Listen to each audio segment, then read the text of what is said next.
folks, in this video I'm going to show you one of the two ways to update the BIOS.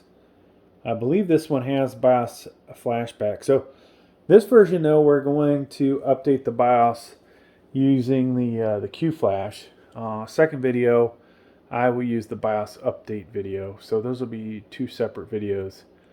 So let's go ahead and go find our BIOS for this.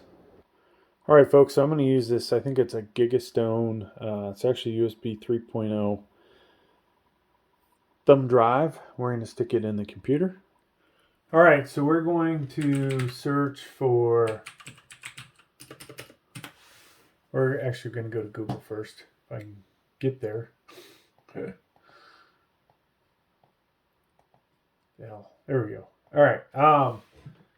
So this was a Gigabyte A520m S2H, right? It's very important you spell that right. So it says revision 1.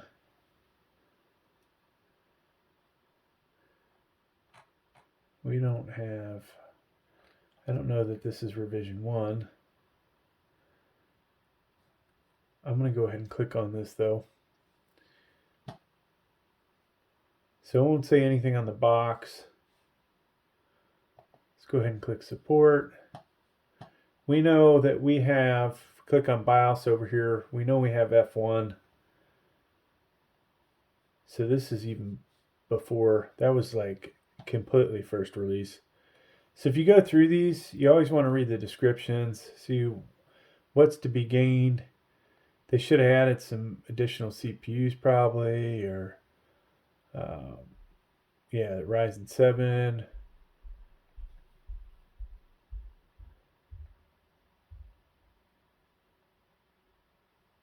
So nothing super spectacular.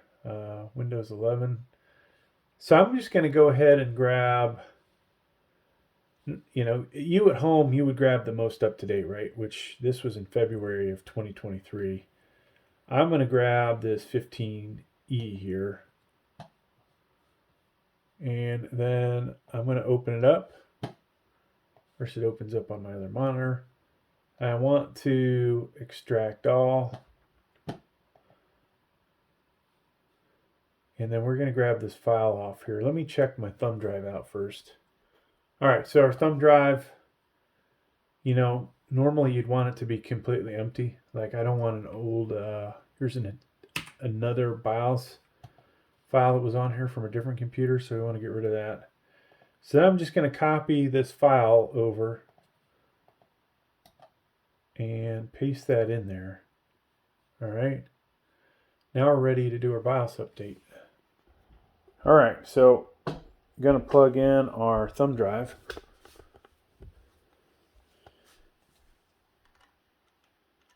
And when I do the next video, when we do the actual BIOS flashback, it's going to be a little more temperamental about how we do the whole process. It's going to be a little more difficult than this, all right? So we want to come over here to Q Flash, update BIOS. Then there's our file right there sitting at the root directory. All right, we're going to click on that. Click there. Sure you want to update BIOS? Yes. And it's asking us to press start. So before you do that, always check that, okay? It's like, okay, it's the same motherboard. So we should be good. We're going from F1 to 15 echo. And then we're just going to step away. This could take 6 to 8 minutes. I'm going to keep recording so you guys can see it.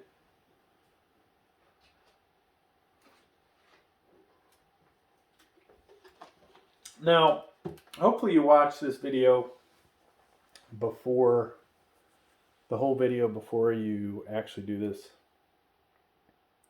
Make sure the weather's good. You know, you don't want to do this during a hurricane, tornado, landslide, ice storm, windstorm, hailstorm, nuclear disaster, any of that crap, right? Be extremely careful that you're not going to lose power.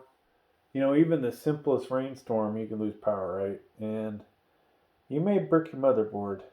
This one has a BIOS flashback, so less likely I think that that'll happen, but still, you don't want to take any chances. So now, if everything looks good weather-wise, you know, when you get to that point where you hit the start button, go ahead and do it.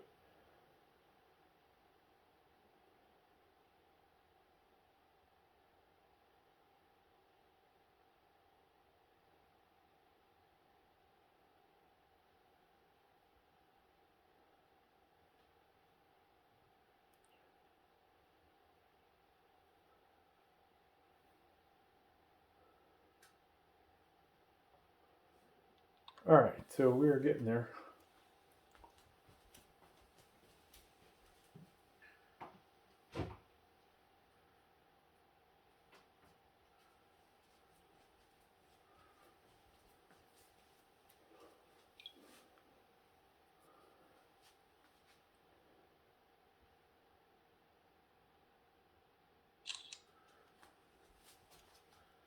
I'm just taking some pictures because I'm going to put this up for sale.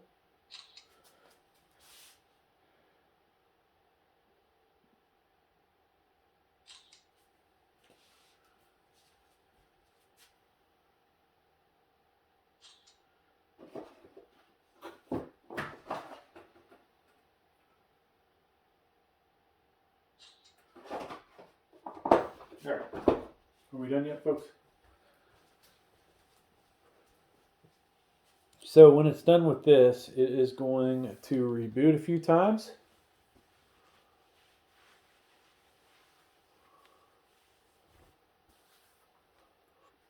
At least hopefully it will.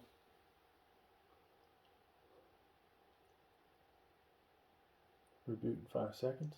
Now it might reboot multiple times.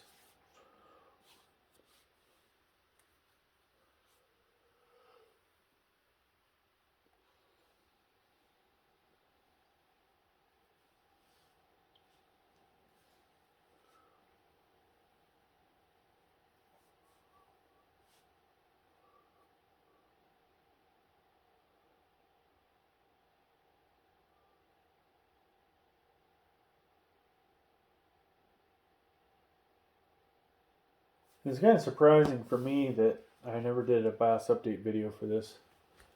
I've done so many different ones, and I'm actually kind of surprised I skipped this one. Alright, so you can see we're trying to start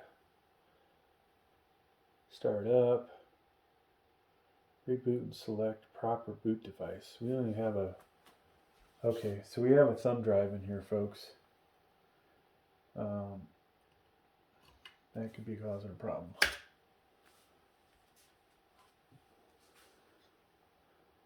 I don't think there's anything else plugged in. So we're going to assume that successfully did its update. Usually you don't have that problem. Unless you have a operating system of some kind on your thumb drive. Alright, so we're back in there. Now you can see XMP disabled, so you want to re-enable that. Alright. And everything else is good, folks. Thanks for checking out the video. Please like, please subscribe. Thank you.